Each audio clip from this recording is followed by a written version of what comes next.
ਇਹ ਕੁਦਰਤ ਆ ਜਨਾਬ, ਬੰਦਾ ਜਿੰਨਾ ਸਮਝਦਾ ਜਾਂਦਾ ਹੈ ਓਨਾ ਹੀ ਕੁਦਰਤ ਨੂੰ ਸਿਜਦਾ ਕਰਦਾ ਹੈ। ਇਹ ਹੈ ਸ਼ਾਮ ਸਿੰਘ, ਇੱਕ ਕਿੱਲੇ ਵਿੱਚੋਂ 5 ਫਸਲਾਂ ਲੈਂਦਾ ਹੈ, ਪਰ ਖਰਚਾ ਡੱਕਾ ਨਹੀਂ ਆਉਂਦਾ। ਸ਼ਾਮ ਸਿੰਘ ਦੀ ਦੇਸੀ ਤਕਨੀਕ ਵੀ ਕਮਾਲ ਦੀ ਆ ਦੋਸਤੋ। ਰੂੜੀ ਵਾਲੀ ਖਾਦ ਸਿੱਧੀ ਪਾਣੀ 'ਚ ਘੁਲ ਕੇ ਹੀ ਖੇਤ ਜਾਂਦੀ ਹੈ। ਸ਼ਾਮ ਸਿੰਘ ਦਾ ਫਾਰਮ ਆਪਣੇ ਆਪ 'ਚ ਹੀ ਮਿਸਾਲ ਹੈ। ਮਿਲੋ इस कमाल दे बंदे नू। ये जंगली खेती का आइडिया जो है ये जंगलों से लिया गया। जहाँ बहुत सारा जंगल खड़ा है, आप वहाँ जाके देखो तो उस जंगल में ना तो कोई पानी देने के लिए जाता, ना कोई खाद डालने के लिए जाता, ना किसी बीमारी के लिए कोई पेस्टिसाइड या दवाई डालता। ये जो मॉडल लिया गया ये एक तरह से जंगल से इसको एक तरह से उसकी कॉपी समझ लीजिए आप।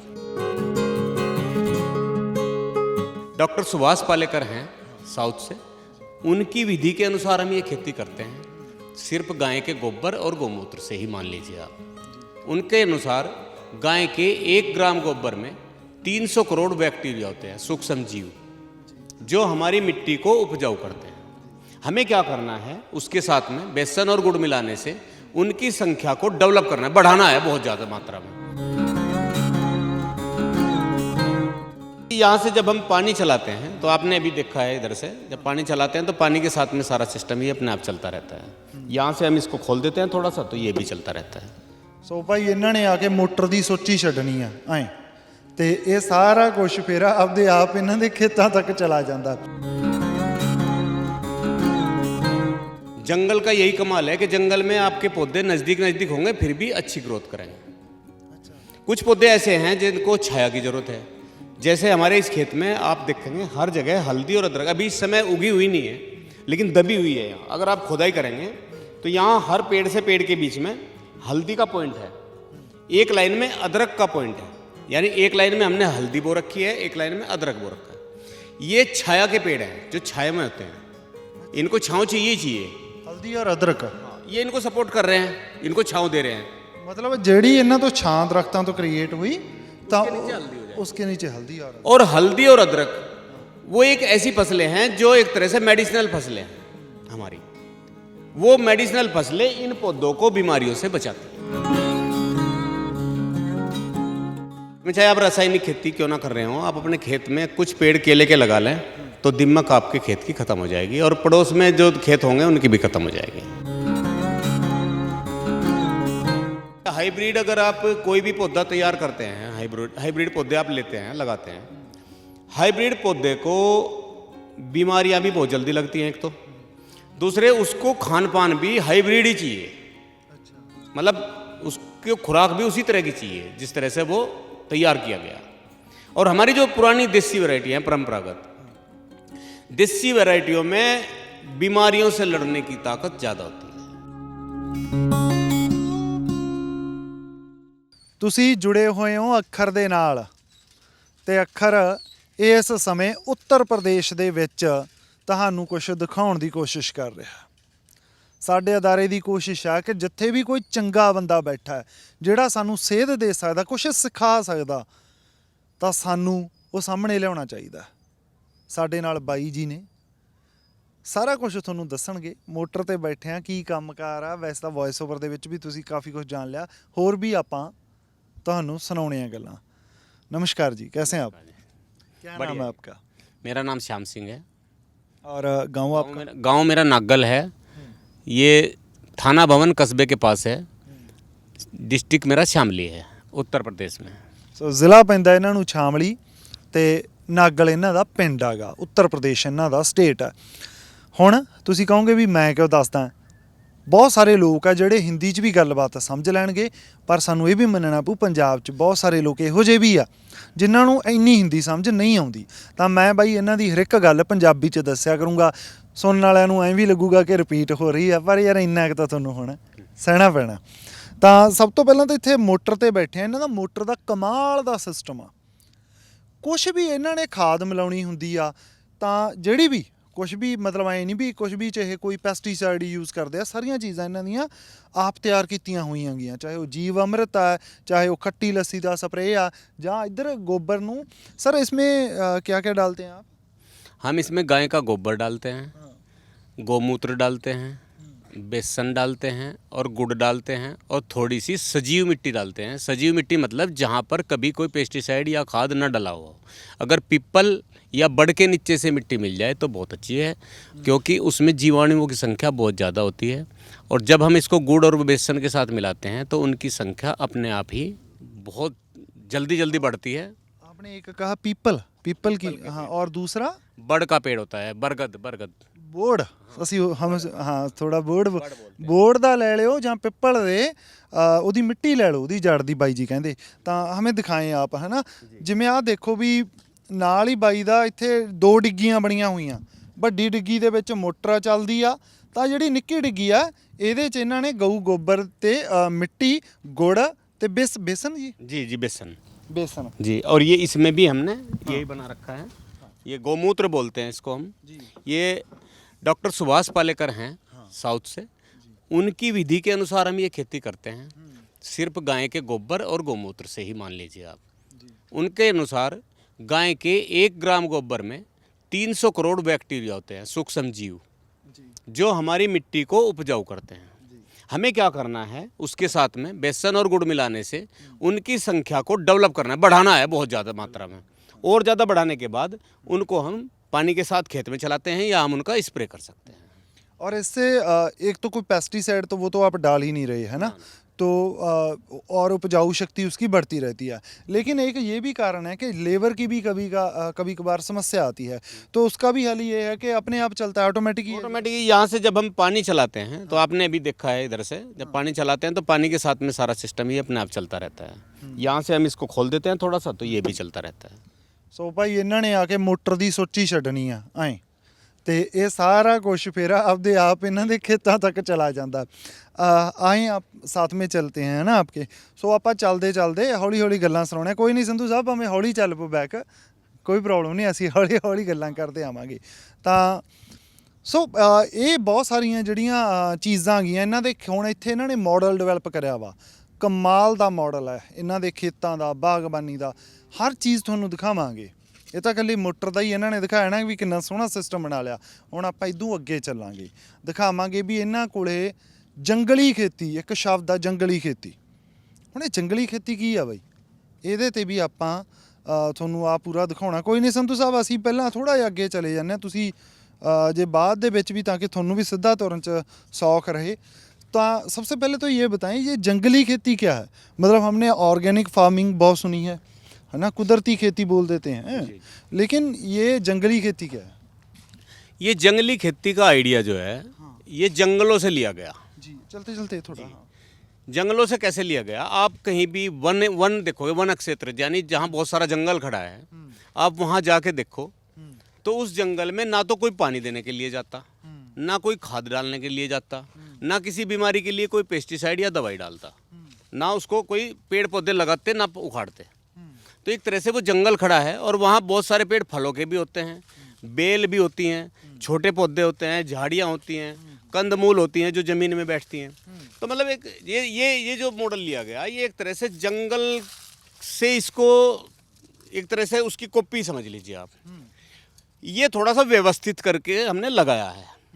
जंगल में क्या होता है कि जब बहुत ज़्यादा नज़दीक पौधे होते हैं हाई डेंसिटी में, तो कुछ पौधे ऐसे होते हैं जो आपस में एक दूसरे पौधों को सपोर्ट करते हैं, यानी सहजीवन होता है उनका, एक दूसरे पौधे को सपोर्ट करते हैं। जैसे मान लीजिए आप, हमारे किसी भी एक दलीय जो पौधा होता है, अगर हम उसके साथ में, उसके नज़दीक में द्विदलीय पौधा लगा देते हैं, तो उसके लगाने से वो पौधा एक दूसरे को सपोर्ट करते हैं। जैसे किसी भी, जैसे गेहूं है हमारे पास, गेहूं के साथ में आप अगर चना बोते हैं, मेथी बोते हैं, यानी द्विदलीय मूंग बोते हैं, कोई भी ऐसी चीज़ हम उसके साथ दूसरी बो दें, तो वो उसको सपोर्ट का काम करती है। वो नाइट्रोजन लेती है वातावरण से और उस पौधे को अवेलेबल करा। नहीं, मैं गेहूं पर भी आता हूँ, लेकिन सबसे पहले जो जिस जगह पे खड़े हैं है ना। इसके बारे में बताएं ਹੁਣ ਜਿਵੇਂ ਬਾਈ ਹੋਰਾਂ ਨੇ ਨਾ ਇੱਥੇ ਦੇਖੋ ਦਰਖਤ ਲਾਏ ਹੋਇਆ ਇੱਥੇ ਥੋੜਾ ਸੰਧੂ ਸਾਹਿਬ ਹੋਰ ਪਿੱਛੇ ਹਟਿਓ ਆ ਕੇਲਾ ਹੈਗਾ ਹੁਣ ਕੇਲੇ ਦੇ ਇੱਥੇ ਲੱਗੇ ਹੋਏ ਆਗੇ ਤਾਂ ਆਪਾਂ ਪਰਲੀ ਸਾਈਡ ਚਲੇ ਜਾਂਦੇ ਹਾਂ ਤਾਂ ਕਿ ਤੁਹਾਨੂੰ ਵੱਧ ਧਿਆਨ ਦੇ ਨਾਲ ਦੇਖ ਸਕੇ ਕੈਮਰੇ ਦੀਆਂ ਵੀ ਕੁਝ ਦਿੱਕਤਾਂ ਹੈਗੀਆਂ ਤਾਂ ਆ ਕੇਲਾ ਲਾਇਆ ਹੋਇਆ ਨਾਲ ਅਮਰੂਦ ਆ ਗਿਆ ਅਮਰੂਦ ਦੇ ਨਾਲ ਹੀ ਇੱਥੇ ਵੈਸੇ ਖੜਾ ਨਹੀਂ ਪਪੀਤੇ ਬਹੁਤ ਆ ਇੱਥੇ ਹਨਾ ਇਹਦੇ ਵਿੱਚ ਨਹੀਂ ਆ ਜਿੱਥੇ ਸੰਧੂ ਸਾਹਿਬ ਖੜੇ ਆ ਥੱਲੇ ਮਾਰ ਦਿਓ ਜੀ ਮਾੜਾ ਜਿਹਾ ਤੁਹਾਡੇ ਵੀ ਮੂਹਰੇ ਲੱਗਿਆ ਪੈਰ 'ਚ ਹੀ ਲੱਗਿਆ ਪਿਆ ਸੋ ਪਪੀਤਾ ਵੀ ਆ ਇੱਥੇ ਸੋ ਬਹੁਤ ਸਾਰੀ ਜਿਹੜੀ ਵੈਰਾਈਟੀ ਆ ਇਹ ਇੱਥੇ ਉਗਾਈ ਹੋਈ ਆ ਤੇ ਬਹੁਤ ਨੇੜੇ ਨੇੜੇ ਦਰਖਤ ਹੈ ਸਰ कितनी दूरी पे हैं एक दूसरे ये लगभग 2.5 यानी 2.5 से 3 फीट के बीच में एक पेड़ से दूसरे पेड़ की दूरी है। सर इतने नज़दीक अगर लगाएंगे तो बढ़ेंगे कैसे बढ़ते कैसे हैं फिर पौधे देखिए ये इसमें क्या है यही तो कमाल है नेचुरल का और जंगल का। जंगल का यही कमाल है कि जंगल में आपके पौधे नज़दीक नज़दीक होंगे फिर भी अच्छी ग्रोथ करेंगे। अच्छा कुछ पौधे ऐसे हैं जिनको छाया की ज़रूरत है जैसे हमारे इस खेत में आप देखेंगे हर जगह हल्दी और अदरक अभी इस समय उगी हुई नहीं है लेकिन दबी हुई है यहाँ। अगर आप खुदाई करेंगे तो यहाँ हर पेड़ से पेड़ के बीच में हल्दी का पॉइंट है एक लाइन में अदरक का पॉइंट है यानी एक लाइन में हमने हल्दी बो रखी है एक लाइन में अदरक बो रखा है। ये छाया के पेड़ हैं जो छाया में होते हैं इनको छाँव चाहिए ही चाहिए। हल्दी और अदरक हाँ ये इनको सपोर्ट कर रहे हैं इनको छाँव दे रहे हैं। मतलब ਜਿਹੜੀ ਇਹਨਾਂ ਤੋਂ ਛਾਂ ਦਰਖਤਾਂ ਤੋਂ ਕ੍ਰੀਏਟ ਹੋਈ ਤਾਂ उसके नीचे हल्दी हो जाएगी। उसके नीचे हल्दी और हल्दी और अदरक वो एक ऐसी फसलें हैं जो एक तरह से मेडिसिनल फसलें हैं हमारी। वो मेडिसिनल फसलें इन पौधों को बीमारियों से बचाती हैं बड़े पौधों को। सो पूरा इकोसिस्टम हम बोल सकते हैं ऐसा तैयार हो गया है जिसमें एक फसल दूसरे को खा नहीं रही सपोर्ट कर रही है। अभी जैसे केला और पपीता है हम बताते भी हैं केले को बहुत ज़्यादा पानी चाहिए पपीते को बहुत कम चाहिए। तो इसके लिए क्या है पपीता और केला भी इसमें साथ साथ है। अगर बाई चांस आपने ज़्यादा पानी भर भी दिया पहली बात तो ये कि हम अब सारा हमारा बाग जो है आप देख रहे होंगे बेड के ऊपर है। हाँ तो पानी जिस पौधे को जितना चाहिए वो अपने आप नाली से ले लेगा। मैं ਬੈੱਡ ਸਿਸਟਮ ਬਾਰੇ ਵੀ ਦੱਸਦਾ ਆ ਦਿਖਾਓ ਸੰਧੂ ਸਾਹਿਬ ਆਪ ਵਿੱਚ ਨਾ ਖਾਲੀਆਂ ਹੁੰਦੀਆਂ ਬਾਈ ਖਾਲੀਆਂ ਤੋਂ ਤਾਂ ਉੱਚੀ ਇੱਕ ਬੈੱਡ ਬਣਾਈ ਵੀ ਹੁੰਦੀ ਹੈ ਬੈੱਡ ਦੀ ਤਰ੍ਹਾਂ ਕਹ ਲਓ ਮੰਜਾ ਕਹ ਲਓ ਤੁਸੀਂ ਜਿਹੜਾ ਵੀ ਨਾਮ ਦੇਣਾ ਚਾਹੋ। ਸੋ ਇਹਦੇ ਨਾਲ ਕੀ ਹੁੰਦਾ ਗਾ ਨਾ ਕਿ ਜਿਹੜੀ ਸਿੱਲ ਹੈ ਜਦੋਂ ਪਾਣੀ ਆ ਗਿਆ ਹਨਾ ਇਰੀਗੇਸ਼ਨ ਆ ਜਿਹੜੀ ਆਪਾਂ ਜਦੋਂ ਆਪਾਂ ਪਾਣੀ ਲਾਉਣਾਗਾ ਆਪਾਂ ਹੜਾਂ ਵਾਂਗੂ ਫਲੱਡ ਹੀ ਹੁੰਦਾ ਆਪਣਾ ਤਾਂ ਇਹਦੇ ਨਾਲ ਕੀ ਆ ਵੀ ਜਿੰਨੀ ਨਵੀਂ ਉਹਨੇ ਲੈਣੀ ਆ ਸਿੱਲ ਲੈਣੀ ਆ ਉਹ ਉਹਨੇ ਲੈ ਲੈਣੀ ਆ नुकसान नहीं होता फसल में ज़्यादा पानी और तो पानी की भी बचत है इससे। पानी की बचत इससे क्या है पपीते को बहुत कम पानी चाहिए तो अगर ज़्यादा पानी आ गया पपीते से कोई नुकसान होने वाला था वो ज़्यादा पानी को केले ने खींच लिया तो वो पपीता बच जाएगा हमारा। लेकिन आपका पपीता इतना अच्छा क्यों है मतलब इससे हमने तस्वीरें अब आप भी देख रहे हो अपनी स्क्रीन पे इतना ज़्यादा अच्छा क्यों है इतना ज़्यादा फल कैसे है उसमें। इस पे फल एक तो हमारी ये देसी वैरायटी है जितनी भी हैं इसमें ज़्यादातर जैसे केला भी देसी है पपीता भी देसी है। दूसरे ये जो मल्चिंग हम करते हैं इससे 2-3 फायदे हैं। एक तो पानी बहुत कम देना पड़ता है ये अपने आप में नमी बना के रखता है खेत में जब हम मल्च कर देते हैं घास फूस से तो खेत में नमी बना के रखता है। दूसरे इसके नीचे अंधेरा होता है रहता है हमारे जितने भी सूक्ष्म जीव होते हैं या केचुआ होता है वो अंधेरे में ही सक्रिय रहता है काम करता है। ਤਾਂ ਬਾਈ ਜੀ ਕੀ ਕਰਦੇ ਆ ਫਾਇਦਾ ਹੈ ਮਤਲਬ ਬਾਈ ਜੀ ਕੋਈ ਵੀ ਰਹਿੰਦ ਖੂੰਦ ਖੇਤ ਦੀ ਬਾਹਰ ਨਹੀਂ ਸਿੱਟਦੇ ਸਾਰੀ ਆ ਜਿਵੇਂ ਕੇਲਾ ਗਾ ਕੇਲੇ ਦੇ ਪੱਤੇ ਪਏ ਆ ਇਹਨੂੰ ਇੱਥੇ ਥੱਲੇ ਹੀ ਖੇਤ ਦੇ ਵਿੱਚ ਗਾਲ ਸਾੜ ਲੈਂਦੇ ਆ मतलब गल जाती है। ये मल्चिंग धीरे धीरे गलने के बाद कंपोस्ट खाद में परिवर्तित हो जाती है और पौधे को अवेलेबल हो जाती है यानी पौधे को लग जाती मिल जाता है उसको। अगर आप इतनी नज़दीक लगाते हैं पौधे तो फिर आपको घास वैसे हो जाती है उसकी भी कोई दिक्कत नहीं होगी। नहीं घास वास की हमें कोई ज़्यादा दिक्कत प्रॉब्लम नहीं है इससे कोई दिक्कत नहीं। ਉੱਤੋਂ ਰਹਿੰਦੀ ਹੁੰਦੀ ਮਲਚਿੰਗ ਦੇ ਨਾਲ ਆ ਵੀ ਇੱਕ ਫਰਕ ਪੈਂਦਾ ਉਹ ਵੀ ਨਹੀਂ ਉਗਰਦੇ। मल्चिंग जब ज़्यादा हमारी मोटी होती है देखो आप ये देखो यहाँ पर तो मल्चिंग के नीचे हमारा ये जैसे यहाँ मल्चिंग है हमारी आप देख रहे होंगे इस मल्चिंग के नीचे आप मतलब घास फूस उगेगी ही नहीं और अगर उगती भी है तो हम उसको उखाड़ के यहीं डालते हैं इसी के ऊपर। ਸਹੀ ਗੱਲ ਹੈ ਤਾਂ ਮਤਲਬ ਪੱਤੇ ਆਪਦੇ ਆਪ ਹੀ खाद तैयार करते हैं। ਤਾਂ केले की कौन सी वैरायटी है आपकी जो केला भी आपका ये हमारे पास देसी वैरायटी है। आप देसी वैरायटियों को इतनी तरजीह क्यों देते हैं? लोग तो बड़ा हाइब्रिड के पीछे पड़े हुए हैं कि हाइब्रिड अब उससे भी आगे जा रहे हैं। हाइब्रिड को हम इसलिए नहीं करते। हाइब्रिड अगर आप कोई भी पौधा तैयार करते हैं हाइब्रिड पौधे आप लेते हैं लगाते हैं हाइब्रिड पौधे को बीमारियां भी बहुत जल्दी लगती हैं एक तो, दूसरे उसको खान पान भी हाइब्रिड ही चाहिए। अच्छा। मतलब उसकी खुराक भी उसी तरह की चाहिए जिस तरह से वो तैयार किया गया। और हमारी जो पुरानी देसी वैरायटी हैं परंपरागत, देसी वैरायटियों में बीमारियों से लड़ने की ताकत ज़्यादा होती है। बिल्कुल, क्योंकि वो इसी एनवायरनमेंट के हिसाब से ही सदियों से डेवलप हुई हैं। जो लोग देसी लोग रहे हैं इंडिया में भी, ये देखो इंडिया में कोरोना का प्रकोप बहुत ज़्यादा नहीं रहा और देशों की अपेक्षा, क्योंकि यहाँ के लोगों की इम्यूनिटी पावर अच्छी रही है। एक तरह से देसी लोग हैं, कुछ भी खाएंगे, कुछ भी पिएंगे, कैसे भी रहेंगे। गांव वालों की तो कुछ ज़्यादा ही रही है। यहाँ कोरोना भी उन्हीं लोगों को हुआ जो हाइब्रिड लोग थे, यानी जो पानी भी मशीन का ही पी रहे हैं, बिल्कुल बहुत ज़्यादा ध्यान रख रहे हैं, बिल्कुल धूल नहीं लगने दे रहे अपने को, मिट्टी नहीं लगने दे रहे, तो उन लोगों को जल्दी हुआ। इसी तरीके से पेड़ पौधों में है, पेड़ पौधे में जो हाइब्रिड है वो जल्दी बीमारियों को पकड़ते हैं, और हमारे जो देसी हैं उनमें उनकी पावर, उनकी ह्यूमिनिटी पावर जैसे हमारी है उसी तरीके से उनकी भी अपनी अंदरूनी ताकत ज़्यादा होती है, जो बीमारियों से लड़ने में सक्षम है। आपके तो वो बीमारियां कम पकड़ते हैं। आपके एक वीडियो में मैंने ये भी देखा था कि आप बोल रहे हो कि जो दीमक होता है, ਪੰਜਾਬੀ ਚ ਉਹਨੂੰ ਆਪਾਂ ਸਿਉਂਖ ਕਹਿ ਦਿੰਦੇ ਆ। ਸਿਉਂਖ ਬਹੁਤ ਪੈਂਦੀ ਆ, ਕਲੋਰੋ ਪਾਉਣੀ ਪੈਂਦੀ ਆ ਆਪਾਂ ਨੂੰ। हमारे क्लोरो ज़्यादा फेमस है, आपके भी डालते हैं मारने के लिए। हाँ। लेकिन वो मरती नहीं कभी भी, वो उसकी बदबू से चली जाती है ज़मीन में गहराई में। अच्छा। जहाँ तक उसका असर दवाई का नहीं होगा वहाँ तक चली जाती है। जैसे ही दवाई का असर खत्म होगा दोबारा से आ जाएगी, फिर आपको दवाई डालनी पड़ेगी, और जिसके साइड इफेक्ट कहीं ना कहीं और जगह होते होंगे। पर आपने तो बाग लगाया हुआ है, फिर इससे केला ही प्रोटेक्शन दे सकता है? इसको आप किसी भी खेत में, चाहे आप रासायनिक खेती क्यों ना कर रहे हो, आप अपने खेत में कुछ पेड़ केले के लगा लें तो दीमक आपके खेत की ख़त्म हो जाएगी, और पड़ोस में जो खेत होंगे उनकी भी ख़त्म हो जाएगी जब आप केला तो मतलब कमाल की बात है। केले में ऐसा क्या है सर फिर? केले की जड़ों में एक लिक्विड होता है जो दीमक पसंद तो करती है, लेकिन उसके लिए वो जहर का काम करता है। वो जैसे ही उसको चखती है वो मर जाती है। ਅੱਛਾ, ਸੋ ਇਹ ਵੀ ਮੇਰੇ ਲਈ ਘੱਟੋ ਘੱਟ ਇਹ ਨਵੀਂ ਗੱਲ ਸੀ। ਇੱਕ ਨਾ ਮੈਂ ਤੁਹਾਨੂੰ ਹੋਰ ਬਾਈ ਆਪਦੀ ਕਮੀ ਦੱਸਦਾ। ਅਸੀਂ ਉਲਝੇ ਰਹੇ, ਸਾਨੂੰ ਵੀ ਟਾਈਮ ਨਹੀਂ ਮਿਲਿਆ ਹੈ ਨਾ। ਤਾਂ ਸੰਧੂ ਸਾਹਿਬ ਪਿੱਛੇ ਖਾਲਾ ਨਾ ਉਹ ਟੇਢੀ ਜਿਹੀ ਵੱਟ ਆ, ਕੋਈ ਨਹੀਂ ਹੋ ਜਾਓ ਪਿੱਛੇ ਨੂੰ, ਹੁਣ ਤਾਂ ਕਹੀ ਦਿੱਤਾ ਜਦੋਂ ਦਰਸ਼ਕਾਂ ਨੂੰ ਆਪ ਹੀ ਕਰਨਗੇ ਐਡਜਸਟ।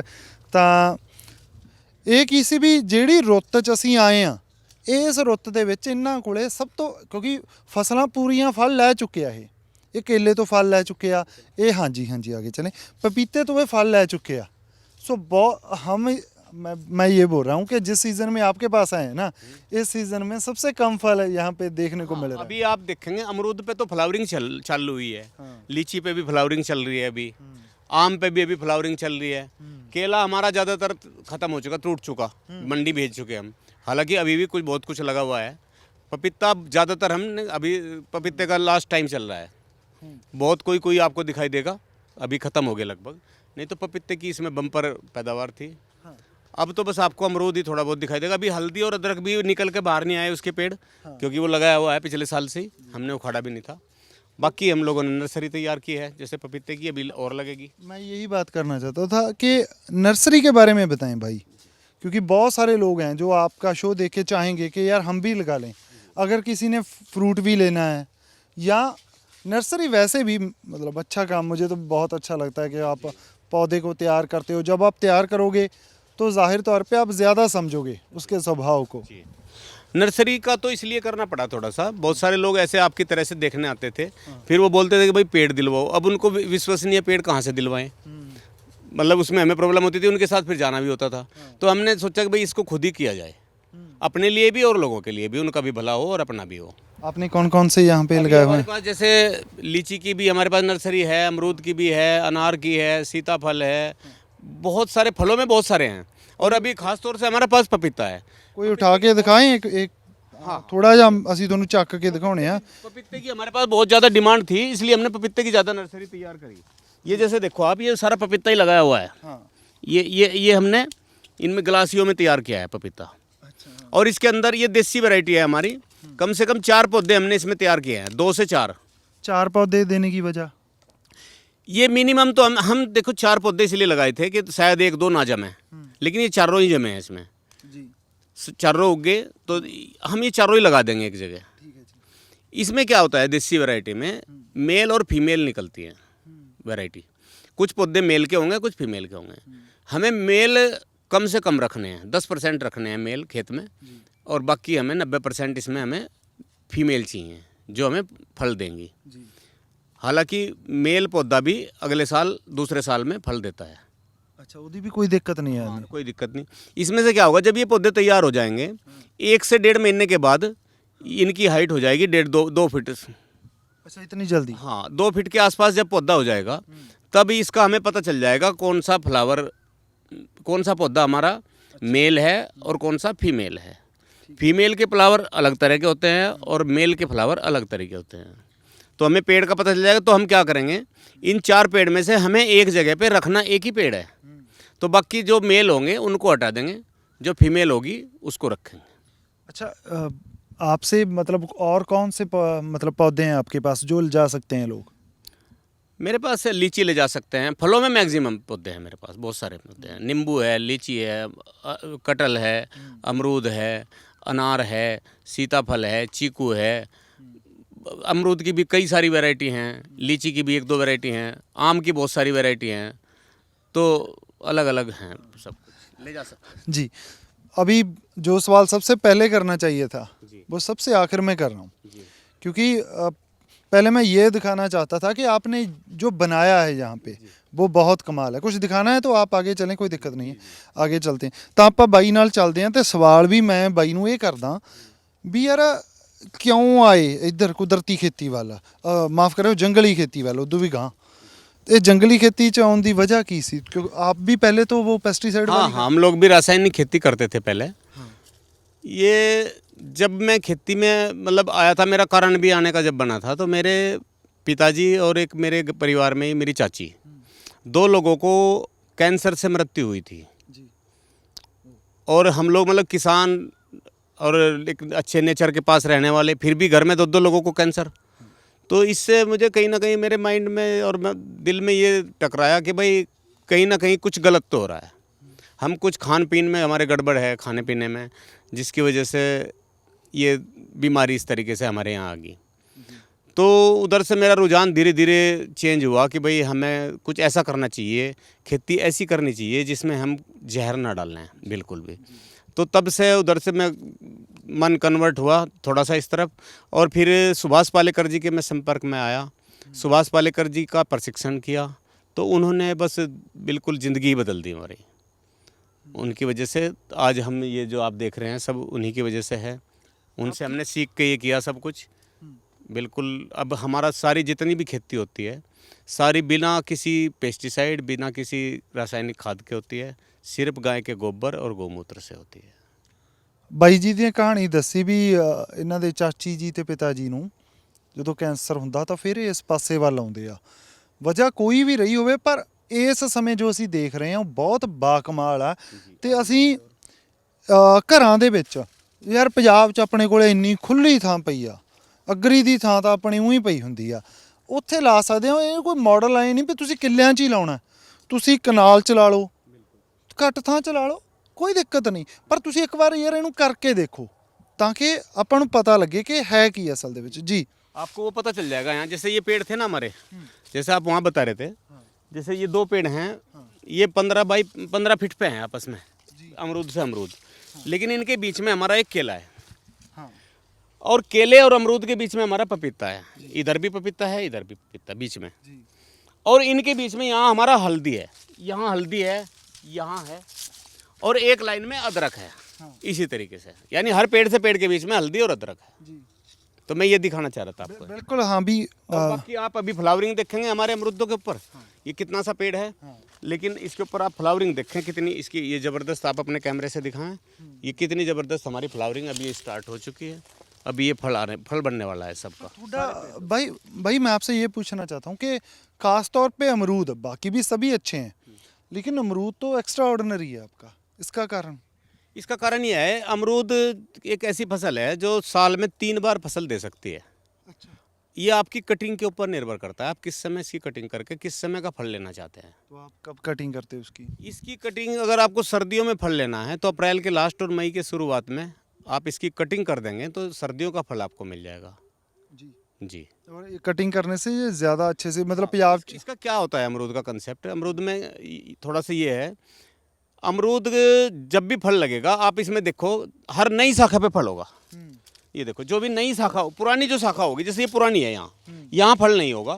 जो भी नई शाखा निकल के चलेगी, हर 6 पत्ते के बाद हमारा ये फल आ जाएगा, और फिर फल आएगा 2 जगह 3 जगह कम से कम, हर नई शाखा पे आता है। तो अमरूद को जितना कटिंग करेंगे, कटिंग करते हैं इसका, हम प्रूनिंग बोलते हैं इसको, कटिंग करेंगे तो कटिंग करने से नई शाखाएं निकलती हैं, और जितनी नई शाखाएं निकलेंगी उन्हीं के ऊपर अमरूद आएगा। पुरानी शाखाओं पे नहीं आता अमरूद, जितनी नई शाखाएं हैं उन पे ज़्यादा अमरूद आता है। जी बिल्कुल जी। ਤਾਂ ਮੈਂ ਹੁਣ ਕੁਛ ਰਹਿ ਗਿਆ, ਕੁਛ छूट गया तो आप ही बता दें, क्योंकि मैं तो बस ये मेरा तो यही कहना है कि किसान लोग इसको अपनावें, मिक्स फार्मिंग करें। पंचस्तरीय बागवानी भी इसको बोलते हैं हम, इसको जंगल मॉडल भी बोलते हैं। इसको आप करेंगे तो इससे कई चीज़ों के फायदे हैं। एक तो इसमें पानी की बचत बहुत हम कर रहे हैं, हवा हमारी शुद्ध रहती है, क्योंकि पेड़ हमें ऑक्सीजन देते हैं और कार्बन डाइऑक्साइड लेते हैं। और आपके लिए ये भी तो अच्छा है ना कि घर में तो कम से कम बच्चों को तो जो आप दे रहे हो वो बहुत अच्छा है। ये सब शुद्ध ही है सब, बिल्कुल। इसमें किसी तरह का कोई खाद और पेस्टिसाइड नहीं है। और सभी को, सभी किसानों को थोड़ा सा तो कम से कम अपने खाने लायक तो करना ही चाहिए। ਬਿਲਕੁਲ ਜੀ। ਸੋ ਬਾਈ ਥੋੜਾ ਜਿਹਾ ਆਪਦੇ ਖਾਣ ਜੋਗਰਾ ਜ਼ਰੂਰ ਕਰੋ। ਬਾਈ ਜੀ ਨੇ ਇੱਕ ਉਦਾਹਰਨ ਸੈੱਟ ਕੀਤੀ ਆ, ਹਨਾ। ਬਹੁਤ ਔਖਾ ਹੁੰਦਾ ਐ ਐਡਾ ਖੜਾ ਕਰ ਦੇਣਾ, ਗੱਲਾਂ ਕਰਨੀਆਂ ਬੜੀਆਂ ਸਖੱਲੀਆਂ ਨੇ, ਪਰ ਪ੍ਰੈਕਟੀਕਲੀ ਜੋ ਤੁਹਾਡੇ ਸਾਹਮਣੇ ਤੁਸੀਂ ਦੇਖਿਆ ਬਾ ਕਮਾਲ ਹੈ। ਮਿਹਨਤ ਕਰਦੇ ਆ, ਅੰਬਾਂ ਦਾ ਵੀ ਆ, ਕਣਕ ਦੀ ਵੀ ਰਹਿ ਗਈ, ਦੇਸੀ ਵੈਰਾਈਟੀਆਂ ਵੀ ਇਹਨਾਂ ਨੇ ਕਈ ਆ ਜਿਹੜੀਆਂ ਉਹ ਵੀ ਚਲਾਈਆਂ ਹੋਈਆਂ। ਸੋ ਬਹੁਤ ਸਾਰੇ ਕੰਮ ਆ, ਕਿਉਂਕਿ ਕੰਮ ਹੀ ਇੰਨੇ ਸੀ, ਮੈਂ ਇੱਕ ਇੰਟਰਵਿਊ 'ਚ ਕਿੰਨੀ ਕੁ ਗੱਲ ਕਰਾਂ। ਤਾਂ ਬਹੁਤ ਬਾ ਕਮਾਲ ਕੰਮ कर रहे हैं। ਤੁਸੀਂ ट्राई करो, बाकी देखते हैं जी। इसके अलावा हम चावलों की खेती भी करते हैं, जैसे धान की। अच्छा। तो उसमें भी मेरे पास 4 वैरायटी धान की हैं। अच्छा। देसी बासमती है, एक हमारे यहाँ पाकिस्तानी बासमती के नाम से एक प्रचलित थी पहले, जी उसकी भी वैरायटी हमने रोक रखी है अभी तक जी। पाकिस्तानी। उसके भी हमारे पास चावल हैं, उसकी लगाई हुई थी धान। एक हमारे पास 11-21 है देसी में। एक हमारे पास ब्लैक राइस है, जिसे चक हाउ वैरायटी बोलते हैं, वो मणिपुर की वैरायटी है, वो भी हमारे पास है। एक हम देसी उड़द पे काम करते हैं, देसी उड़द बोते हैं हम, जिसकी बेल चलती हैं पौधों की। अच्छा। हाँ, और वो उसकी वैरायटी इतनी अच्छी है कि उसकी दाल आप बनाओगे तो जैसे दाल मखनी खा रहे हो साबुत उड़द की, तो इतनी अच्छी दाल बनती है, चिकनाई युक्त, तो बहुत अच्छी दाल होती है। तो ये चीज़ें हम करते हैं। इसके अलावा और देसी गेहूँ है हमारे पास, देसी बीज हैं सभी ज़्यादातर। सो बहुत बढ़िया जी। और अपना गन्ना, अपना गुड़। हाँ, गन्ने वाली भी कहानी यार वो भी रह गई, वो बहुत सोहनी कहानी सी। ਬਾਈ ਜੀ ਨੇ ਲਾਏ ਸੀ 1200 पौधे ਪੌਦੇ ਲਾਏ ਸੀ, ਤੇ ਉਹਨਾਂ ਤੋਂ ਇਹਨਾਂ ਨੂੰ ਮਿਲਿਆ 3.5 ਕੁਇੰਟਲ। जी जी, 3 कुंटल से ज़्यादा गुड़ मिला है, 3.25 कुंटल के आसपास। 3.25 ਕੁਇੰਟਲ ਦੇ ਨੇੜੇ ਇਹਨਾਂ ਨੂੰ ਗੁੜ ਮਿਲਿਆ। ਤੁਹਾਨੂੰ ਸ਼ਾਰਟਸ ਦੇ ਵਿੱਚ ਵੀ ਦਿਖਾ ਦਿੰਨੇ ਆ ਵੀ ਕੀ ਆ ਜਿਹੜਾ ਇਹਨਾਂ ਦੇ ਗੰਨੇ ਦੇ ਵਿੱਚ ਖਾਸ ਸੀਗਾ। ਸੋ ਬਹੁਤ ਬਹੁਤ ਤੁਹਾਡਾ ਵੀ ਵੈਸੇ ਸ਼ੁਕਰੀਆ, ਤੁਸੀਂ ਇੰਨਾ ਸਬਰ ਦੇ ਨਾਲ ਸਾਰਾ ਕੁਝ ਦੇਖਿਆ, ਪਰ ਇਹ ਤੁਹਾਡੇ ਲਈ ਆ ਯਾਰ, ਤੁਸੀਂ ਦੇਖੋਗੇ ਤਾਂ ਅਸੀਂ ਹੋਰ ਲਿਆਉਂਦੇ ਰਹਾਂਗੇ। ਧੰਨਵਾਦ।